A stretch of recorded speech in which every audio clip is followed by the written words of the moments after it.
Yeah. Today's disclosure day. Okay. Um, Last week I had some stuff that I had to solve. Today, even I had some stuff to do. Um, I got, what was it? I got a vitamin C serum. You can notice I had the bandage here. What else I could say? Um, I I am a little bit sad that in the World Cup my home country lost a game. Although it's still being entertained because right now we're still having the World Cup playing. Right. I made an experimental painting. I made this. I hope you like it. I I am proud of that. It's a quick sketch trying to make something cartoonish, but at the same time experimenting with a combination of acrylic with Chinese ink. I got here the Chinese ink that I bought. I even have the. I think I'm delaying the inevitable, the inevitable of me talking about Disclosure Day, because I gotta talk about it because I just went in a little bit blindly, but I did hear a little bit of commotion of that. But I will say that the trailer, the first time I saw it, I gotta say that it didn't catch too much of my attention, but I will give it some semblance of credit that it doesn't reveal. It kind of felt like it doesn't reveal too much, but when I saw the name Steven Spielberg, in my head, it is okay. It's another movie of Steven Spielberg going through his alien abduction fantasy, because that's pretty much once in a while that you get with Steven Spielberg, in which he has this weird fascination with alien abductions. I mean, we have, well, not just alien abduction, just aliens in particular. I mean, movies like E.T. and Close Encounter of the Third Kind, and well, okay, War of the Worlds was kind of like doesn't involve the the majesty of aliens, but more like the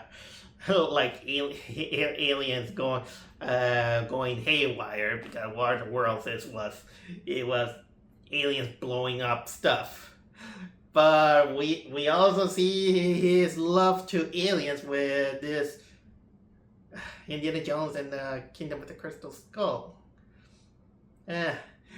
Although I can't say I'm much kind of like a biggest fan of Spielberg, even though I respect the man a lot. Although I mostly like him more as a producer, because I grew up mostly with Tiny Toon Adventures and Animaniacs, which are animated series that Steven Spielberg produced.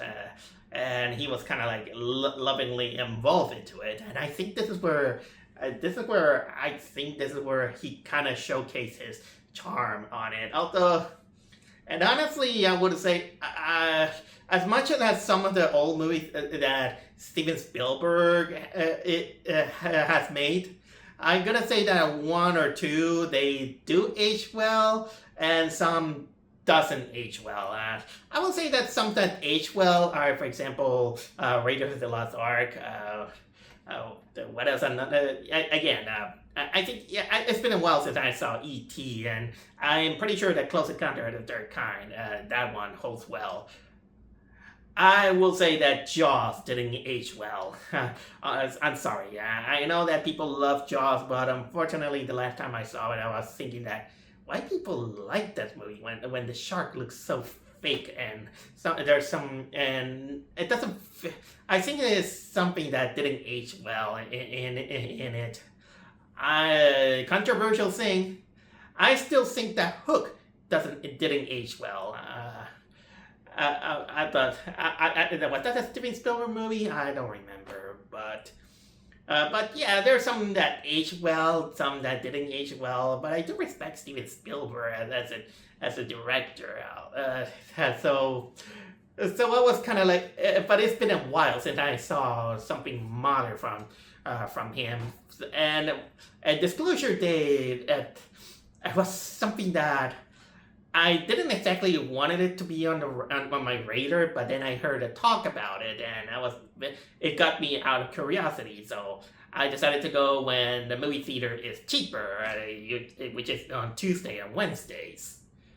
And you know what? I wasn't disappointed. I'm being disappointed. This is gonna be one of those vlogs in which I have to talk a lot about this movie because my God, honestly, that movie sucked. By the way, I'll tell you right on the face that movie was so stupid, really stupid, and any semblance that I tried to get my suspension of disbelief, it was technically blocked on how this movie tried to take itself a little too seriously on the subject matter. But then when you try to put your brain on it, you will find out moments that it was like, okay, this doesn't work. It doesn't work. It feels so contrived because in my head, this is a movie that is in itself is kind of like an alien chase movie, but it doesn't feel cemented. And from the first instance of the movie, I felt like it is not going anywhere because the whole thing even kind of started like it is missing a first act, and I was like, okay, where we are. Some things are and the movie kind of puts its pieces while it's going to the point that it felt like it is going on autopilot. And to make things kind of like, to make things matter, kind of like amazing. I've been hearing that this movie has gone through like 16 rewrites, and well, this is what you get. And also it has kind of like this problem that the movie is a little bit too pretentious, in which it wanted to feel like, okay, this movie is gonna make you question your faith in God. So honestly, it kind of has this superhero kind of mentality, saying that, oh, like Superman is kind of like a god or something like that. It's almost like Zack Snyder comparing Superman with Jesus. Honestly, I don't like to talk things like that unless the movie kind of begs me for it. So basically, here, how can I tell you about how stupid this movie is? So let's just start it with the premise, in which the movie starts out with this character who is also called Daniel, just like me. He played by Josh O'Connor.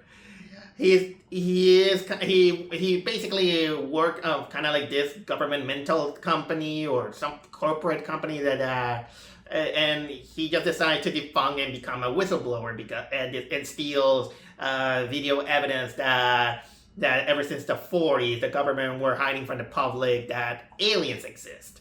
Almost like this footage of Roswell or Area 51 and all this stuff. And the movie even starts out right in the get-go, in which he was just trying to escape and having this ransom negotiation to release his kidnapped girlfriend, who is an ex-nun, played by, what was it, Eve Newson. And then it kind of have this kind of like chase scene, because he has something kind of like that kind of looks like a rock. I'll say, kind of like a plastic rock that looks like a stick. Almost like like these. They look like these plastic things that you can hold a toothbrush or something like that. So basically, the movie centers around this guy who he has all this evidence that he wants to disclose to the public.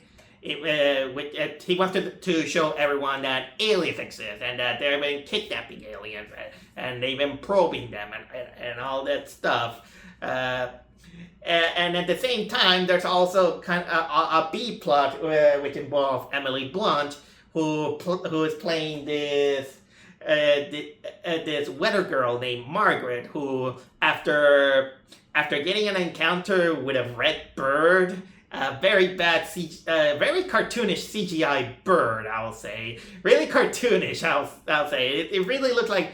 It really looked like a bird that was made in AI, and I'm not disparaging what it is, but that's how fake it looks like. And ever since that encounter, she begins to talk into other languages, and apparently she has the kind of like the power of mind reading, in which she basically sees someone and then says, "Hey, I know you've been going through these problems. I know that you have problems with your child and all this stuff." And with the power of persuasion, she gets her way. But anyway, she's been having these episodes, and then she begins to get chased by of course the big bad corporation or the big bad government people led by Colin Firth.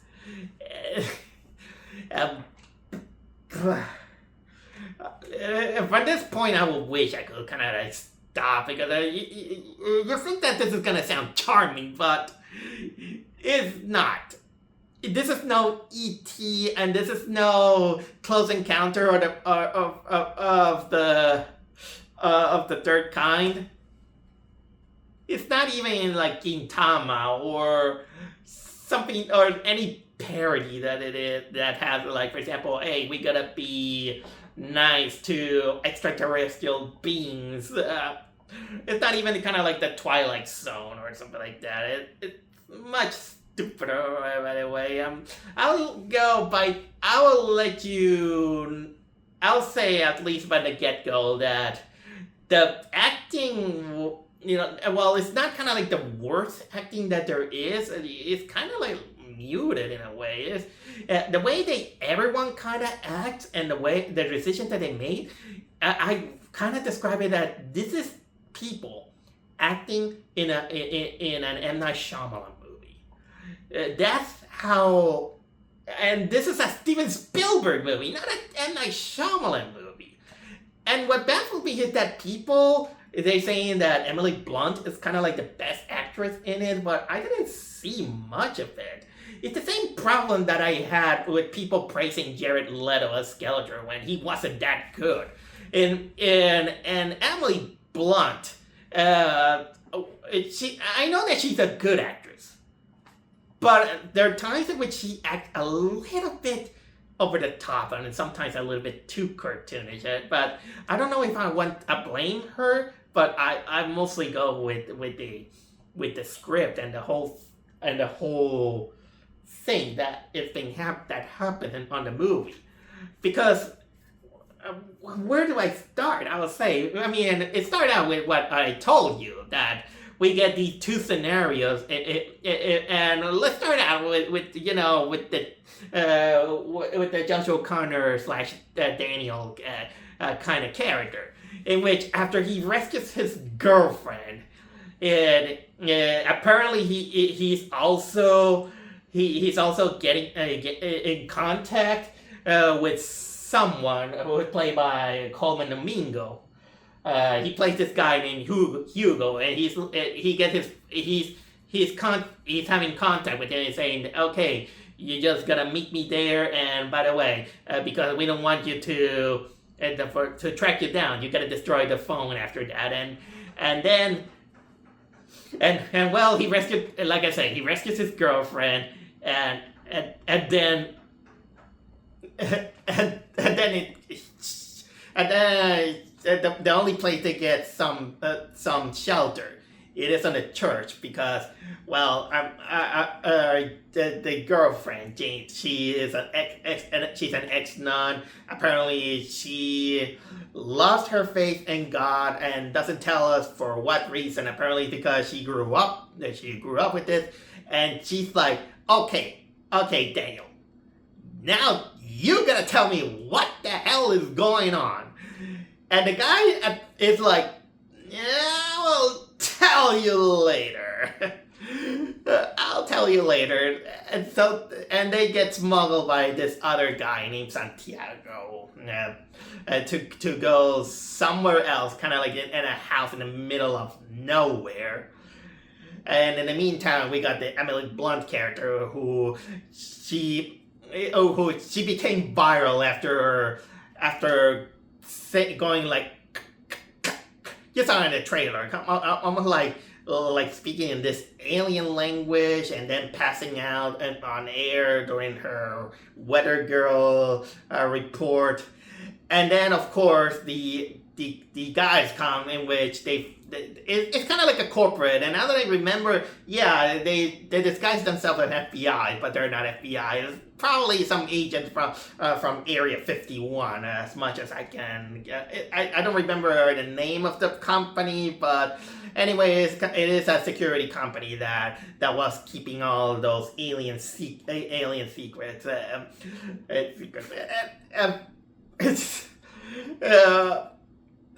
So she escapes with her boyfriend, and the boyfriend, he's also kind of like weirded out because she's beginning to act like weird, and the guy just like, woman, what the hell is happening? There are times in which he's even questioning if she lost her marbles, to the point that. And Emily Blunt, she can't explain things properly, and she's kind of like forcing everything, almost like that. It's almost like this poor logic, and like in the He-Man movie when He-Man tries to be kind of like that, tries to explain things by and saying, "Hey, I'm Prince Adam," and everyone's like, "No, you're not. No, you're not." But he doesn't give kind of like a legit reason to believe him. That's kind of like the same logic that they kind of say that it's kind of like it's almost a little bit of an annoying trope for me that we get kind of like people that they try to explain things kind of like wild things, and they expect them to believe them immediately. This one kind of like takes some time, I'll say. Maybe it's a character flaw, but I don't know. I don't know. She even somehow gets gets in contact with the Coleman Domingo character, and even tells him, "Hey, get rid of your phone." All right, and then we get kind of like a 2-minute montage in which kind of have this Family Guy moment and say, Hey, I'm gonna drop this phone. You didn't destroy it. You run over it with a car. No, you miss it. That part was almost like a Family Guy joke when they drag a joke too far. And then we jump back to Daniel and his girlfriend, and then he tells the whole thing. Hey, I got all these footage that I've been taking. I'm technically a whistleblower, and I want to disclose to the whole world that aliens exist. And he shows her some of the footage, and it's basically the typical Roswell footage in which they see UFOs. The government covered up everything, and they even making autopsies to the aliens. And by the way, the aliens are basically the cliche gray humanoids that you think of, like the Alienware kind of aliens. you know, tiny, big-headed, bug-eye, gray skin, that kind of alien, by the way. And then the girlfriend, she makes a valid point. She makes a valid point by saying that, why do you want to disclose it? It's almost like, wouldn't it cause mass panic? But the guy's like, but they must know the truth. And she begins to say that well, I don't know, this is gonna kind of like blow up the world or something like that. It blow their mind. Yeah, it'll make them question the existence of God or something like that. Okay, genius Spielberg. Here's a question for you.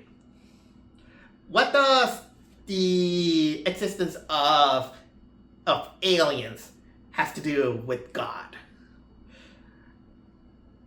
It's not like and the movie doesn't even kind of give us kind of like an excuse by saying that it's aliens that created humanity. Or it doesn't give us that. I mean, I even saw kind of like these stories, sci-fi stories, they're saying that, okay, probably humanity was created by aliens from another planet. You know what? Now that I think about it, I'm thinking like that also pretty bad movie called Prometheus for some reason. It wraps my mind about it. But yeah, they brought up, they want to bring up, that we're gonna question Christianity because of the existence of aliens, and it does kind of like a poor job on exploring those themes. And as for the guy, I kind of do agree that this is not something that you could willy-nilly show to the world, because let's suppose that this is something that's gonna happen for real. What you're gonna think what will happen when you disclose something like that? Panic will happen. People will get confused. Some will not even process the whole thing. And in the age of social media, everyone will think about it's probably fake or something like that. And so what benefit, and also what benefit does it have? It doesn't even show what benefit it is. It's just that some whistleblower who just wants to show the world the truth, because everybody deserves to know the truth. It's pretty clear that Steven Spielberg hasn't read an H.P. Lovecraft story. It's because showing the existence of aliens and that everything can be a fake or something like that. And let's put it in your perspective that it's something. Let's put it in for. Let's suppose that if the aliens are kind of like godlike, which I'll get to that, which is also one of the things that nag me the hell out of this movie. Imagine that instead of the guy wants to whistleblow about the aliens, he's gonna whistleblow the existence of Cthulhu. He's gonna probably whistleblow the existence of Dagon. He's probably gonna whistleblow the existence of this Lovecraftian creature that lives that has the size of 10 galaxies. I forget the name of it, but it's ginormous.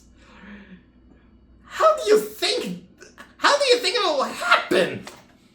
You're gonna reveal kind of like the existence of something that probably in the blink of an eye is gonna end the existence of everything. And you know what? There's a video game that actually has that theme. And that, just in case, that video game is called Look Outside. I highly recommend you. It's pretty fun, but also very scary.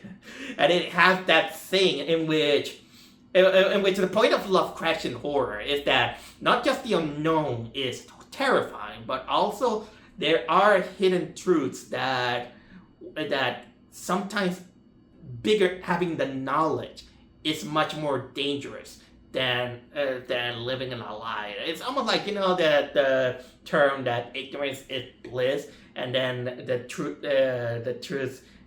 you can't handle the truth. Let's say so, and the movie doesn't even give a reason, and kind of like a legit motive of why there's this urgency to disclose the aliens, and let alone making a Christianity analogy to it. And speaking of Christianity analogy, let's jump back with the Emily Blunt plot point in which she's still struggling with those powers, in which it apparently she kind of roaming around like saying, "Hey, I know about you, and you're gonna feel I feel empathetic to you, so so please, since I feel empathetic to you, will you let me go? Will you let me go from traffic infraction, that kind of thing." So what a start for that, and then it gets dumber, in which apparently Colin Firth and his goons, let's say, they apparently have that technology.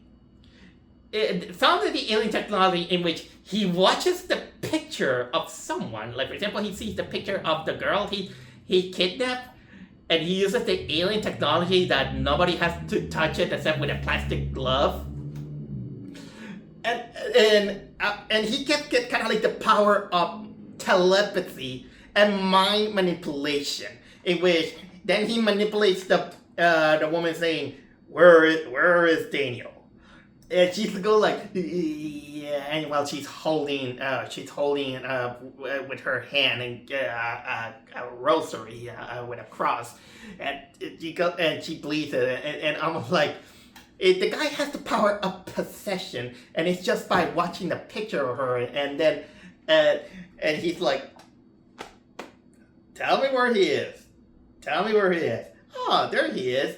And so you know that what he's gonna do is pretty dangerous, because the people cannot handle the truth, and what he's doing is gonna people are not gonna take it, and if you can, you know what to do. You gotta stab him. And I can't believe this, but this is one of those, because the movie doesn't even kind of like a reason to feel empathy for any of these characters. I can't help to say that the supposed bad guy, he's kind of right. I'm sorry to say this, and then kind of like we get kind of like this car chase in which Emily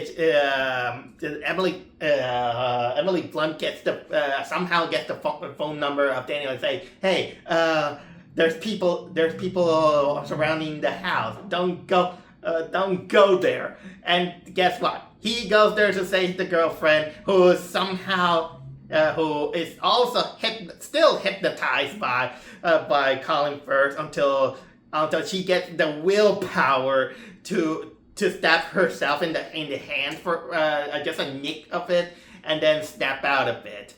And apparently, and so this kind of brings kind of like the question. First of all, what a convenient way, of Deus Ex Machina, the whole thing. I mean, this thing looks so powerful, I'll say. So why did he have to her? And why can't he do it to Daniel himself? If the guy worked for you guys, you must at least have a picture of him. So why not hypnotize him and said, dude, give me the files. Why didn't he do that? And the movie doesn't explain too much about that. Why he can't do it to other people? She just do it just to her. Oh yeah, it does it to other people, but it doesn't showcase these mind control things that is really powerful and really dangerous and coming out of nowhere. And then they go to a hotel, They go to a hotel in Indiana, in which at this point, the girlfriend, the ex-nun, she'll say, "Dude, I'm done with you.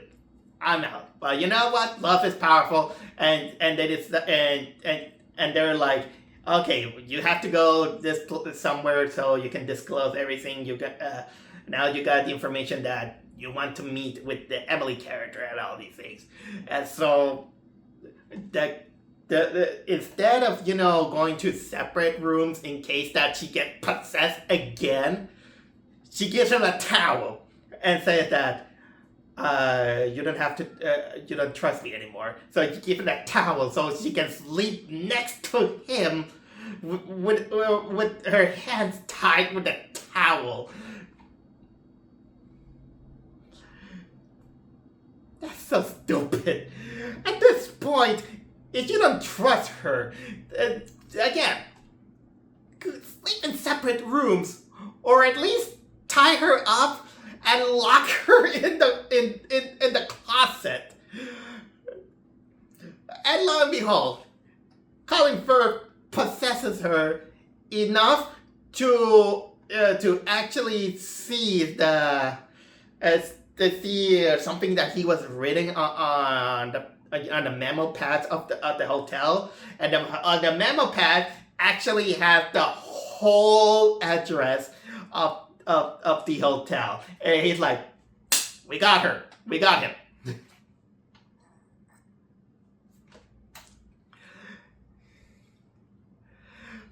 And also I didn't tell you that when when Emily Blunt became viral with that kind of thing, almost like choking a hairball or something like that. Apparently, Daniel is the only guy who understands the language. And apparently, what the languages say that don't be afraid of things that you don't know. Yeah, but there's also the Lovecraftian kind of thing. And in the meantime, of course, Emily Blunt basically struggles with her boyfriend, who the boyfriend, he's also a little bit thinking that she's gone cuckoo, and when he decides to report to her in secret, she knows and she steals the car. And then continuing with Daniel. How can I say? He gets captured, but he lets his girlfriend go with the alien MacGuffin that he was holding. The rock, kind of like the rock thing that kind of looks like a mini monolith. And he's brought he's been brought to Colin Firth, and then he joins up with Emily Blunt, who finally reached there. So finally, Margaret and Daniel, they meet each other, and this is where things get a little bit crazy. Apparently, her powers of empathy is mostly of her showing up to her target, and she apparently not only have the power of mind control, but also of mind manipulation, in which they it's gonna be a little bit like the lame thing that they did on Contact, in which she takes form of the target's loved one. And it's like, I know what you did, I know how you feel and all this stuff. And the others back down and like, okay. It doesn't even question them. It's like that moment in Rick and Morty. It was in that episode of with the car engine. There's kind of like this moment in which Summer is being overly protected by the car, and when the cops show up, the car because it's been ordered to not kill or disable anyone. The car decides to make this kind of like this capsule, and then from that capsule comes this child, and basically the child is the son of the police captain. He's like, Daddy, please don't do anything to the car. And the guy's like, no, my son. And he gets traumatized. That's kind of the thing that they do every time. She even runs away with Daniel and goes through a crowd of people, and all these people just let them go because she looks like their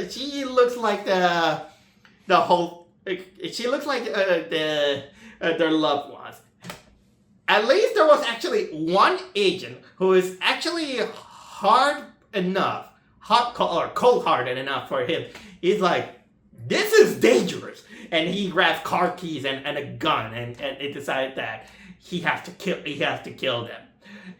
And yes, now it turns into this chase scene in which we get a kind of like this chase scene in which it was entertaining, but what was kind of like the point? The whole thing, I gotta say that it was kind of like boring, and it doesn't. You know what? This time I will also come to tell you that even the music is not that memorable, and this is a music composed by John Williams, which is a shame. John Williams did have some iconic, bombastic kind of music, but this one doesn't feel like a John Williams music. I'm even right now forgetting the kind of composition that he made. So yeah, we got that chase scene in which they managed to lure the agent who wanted to kill them, and then of course they get saved later by the firefighters, which is in actuality the team that belongs to Coleman Domingo. And in the meantime, we got, of course, the girlfriend, who the ex-nun, who even begins to question her faith, and she calls the head nun, and she begins to question, if we find aliens, does that mean that there is no God or something like that? And even the nun, and she's almost like kind of empathetic, saying that, well, it's about God on Earth, I'll say. I didn't understand much about it. And then it gets even stupider. The movie is getting stupider with so much alien deus ex machina that it got, because they finally reach the headquarters where Coleman Domingo is, and apparently Coleman Domingo is basically a leader of not just whistleblowers, but it's kind of like a cult, I'll say. You know, the only thing that they were missing is them having those tinfoil hats. It's almost like that episode of Invader Sim in which Sim somehow gets involved with a bunch of alien cultists, in which apparently somehow. Oh yeah, by the way, before that moment, I also remember that Colin Firth communicates with Coleman Domingo, and they have kind of like this conversation. Instead of possessing them, they're kind of saying that you're not gonna get away with it. Oh, I think we're gonna get away with it. You don't know what you're doing. Oh, I know what you're doing with it. And then two jokers, they open the door and like, hey, oh, whoops, sorry to interrupt you. And the guy and Colin Firth is like, hey, I recognize them. They're here, and all this stuff. And he doesn't even bother to possess them. And just like, you possess the girlfriend. What can you do?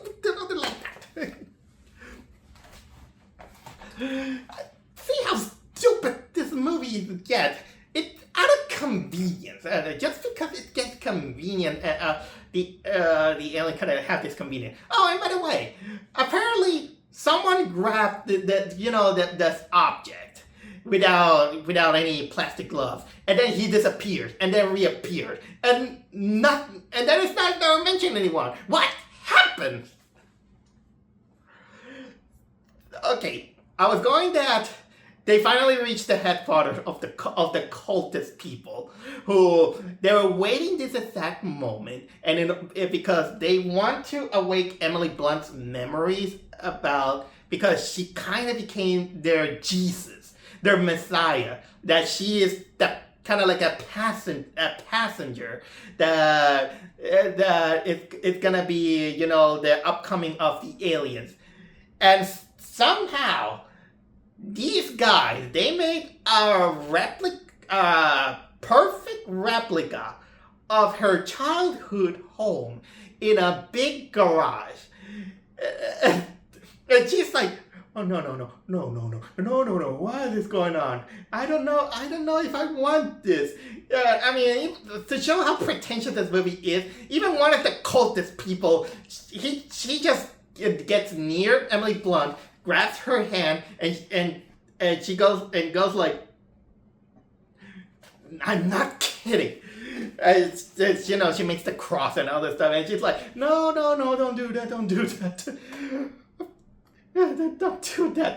So pretty much at this moment, I was thinking that this doesn't seem endearing. It's kind of like creepy. You just went and the characters doesn't give us any motivation to support them. There's no, because the alien basically, they haven't done basically anything to say that, to welcome them. They haven't gave us, some kind of medicine or healing or save someone's people's life or something like that. No, nothing.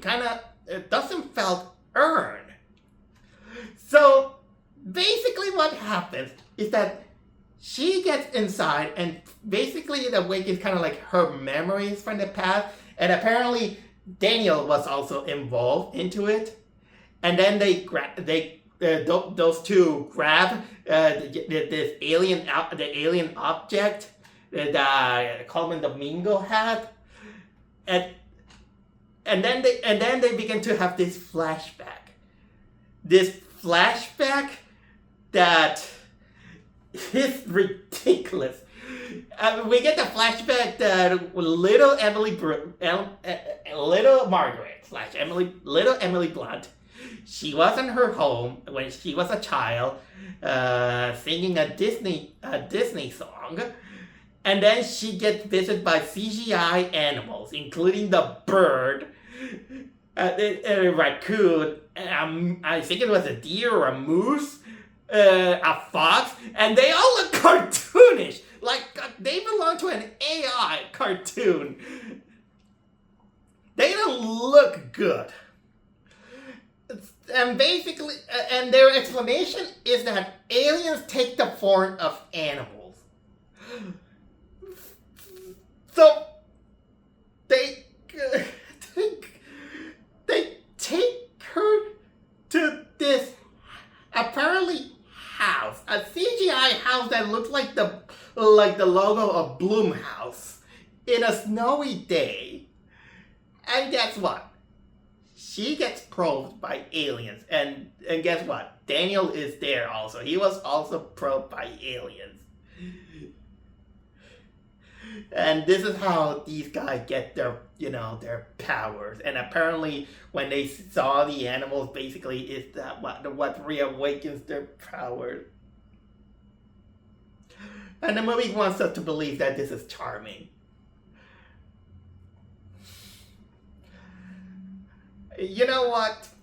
Here's a little bit of the contradiction. You just feel like that humans are no good.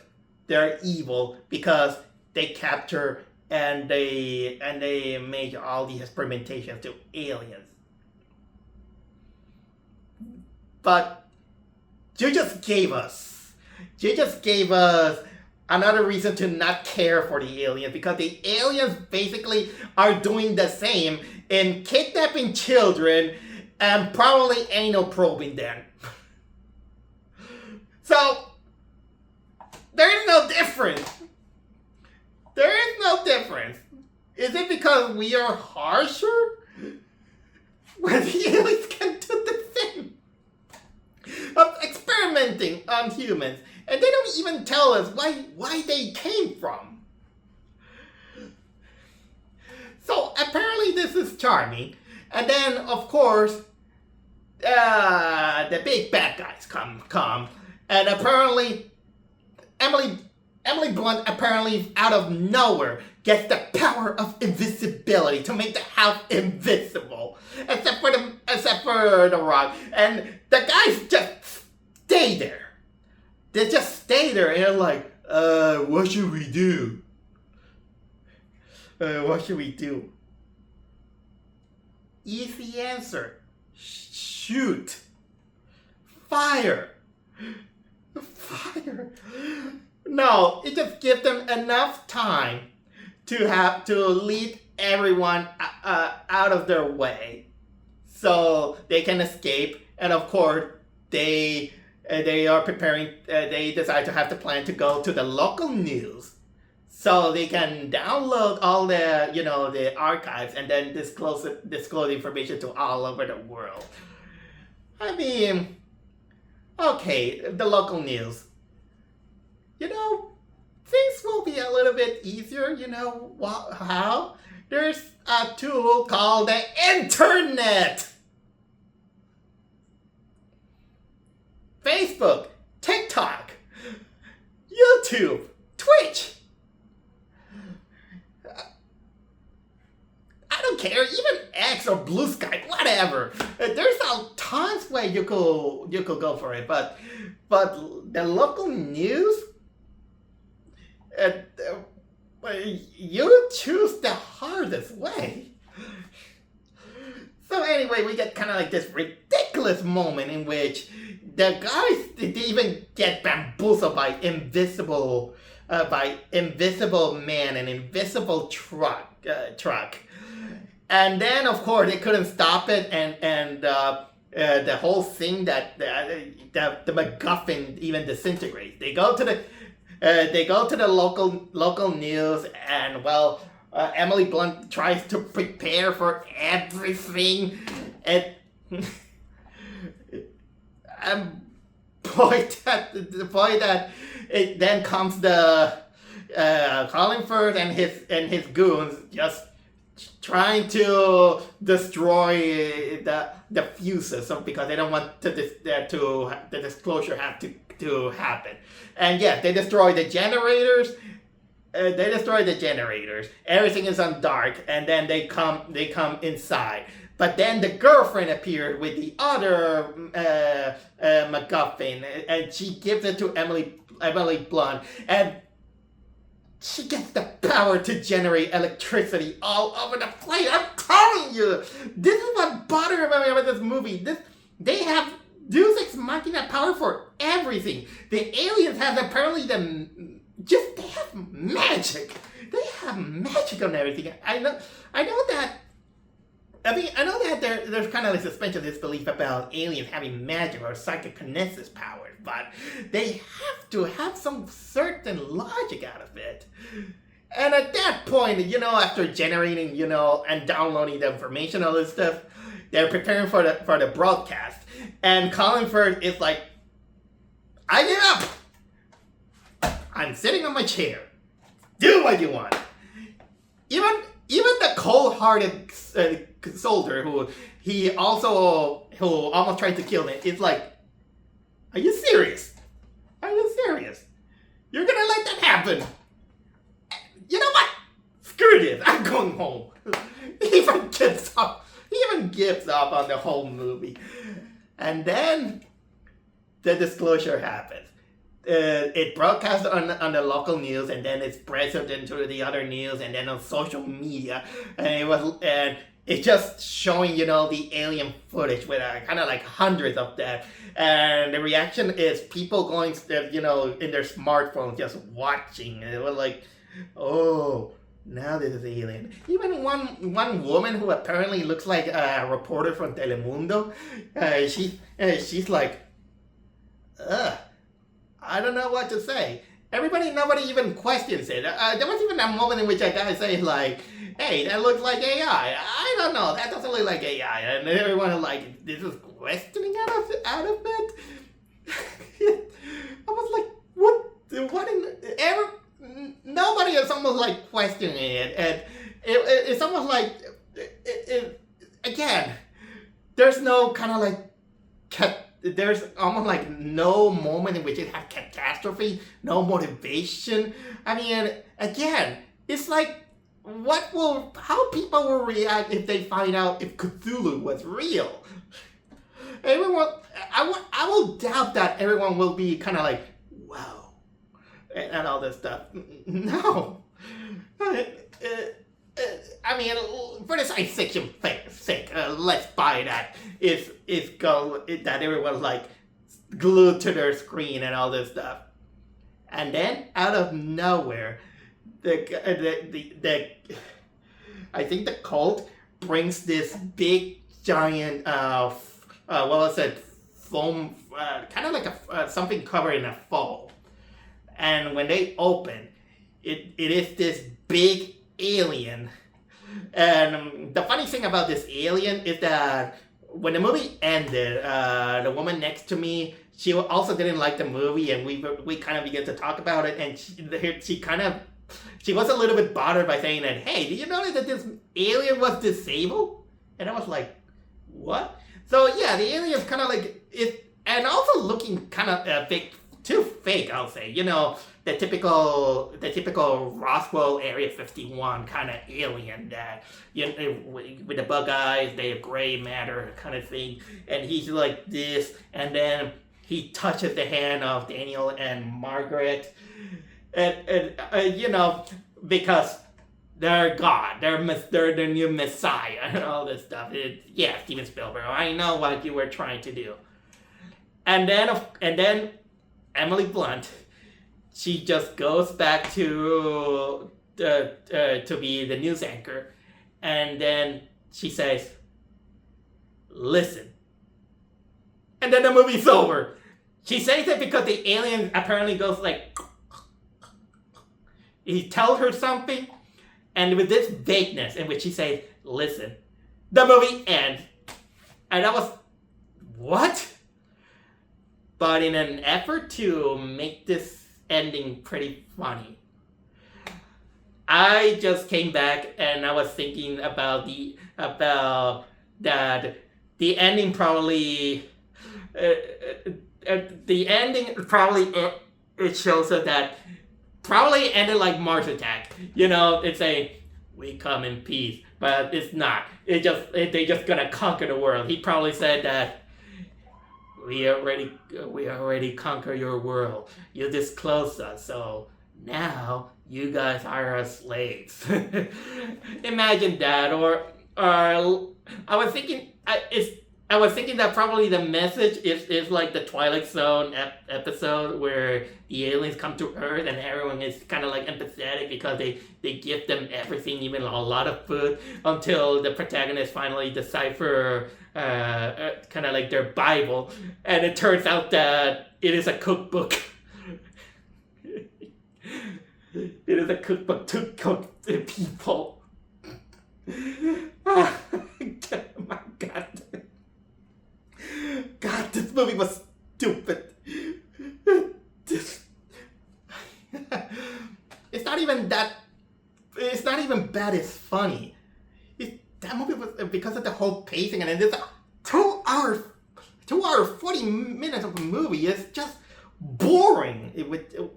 It's just kind of like this just concentrates too much on the chase and some of the dumb decisions that these characters do, that it feels like it wanted to make a kind of like an argument, but it falls flat. It doesn't earn,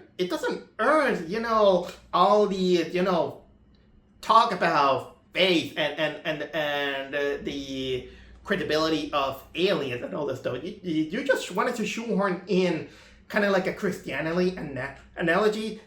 And you know what? This is not exactly new. I seen, even kind of like horror story. I mean, even like I said, H.P. Lovecraft do kind of have these analogy about the questioning of faith, let's say, but it's basically in the face of a truth that is so horrifying that even by knowing them, it will drive people insane and not in a good manner.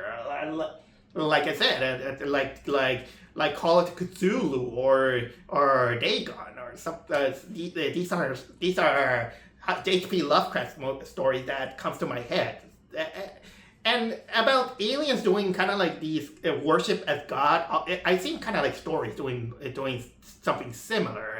It's of course one of the, for example, I think Silent Hill does it a little bit more like a joke mostly, and there is kind of like speculation about aliens saying in this video game named Siren. But in a movie, you only have kind of like a certain time to do that. And sorry that this is one of those vlogs that I wanted to tell you a lot about it, but call this kind of like a big spoiler about. I wanted to showcase how stupid this movie is, and is this the worst movie I have seen this year?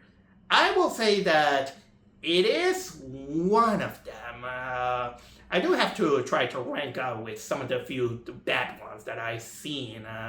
For example, one of the bad ones, I still on my top of my list is Return to Silent Hill. I am also considering Master of the Universe in it. There's still some other bad movies that I do want to watch while renting. Be on the lookout by that. Thankfully, I did watch a kind of like a better movie that really earned its suspension of disbelief.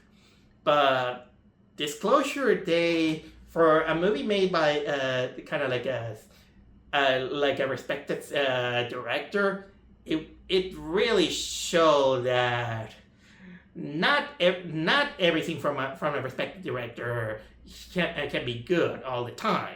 They have their blunders here and there. I mean, a few years we have people kind of had this hard truth when Francis Ford Coppola made Megalopolis.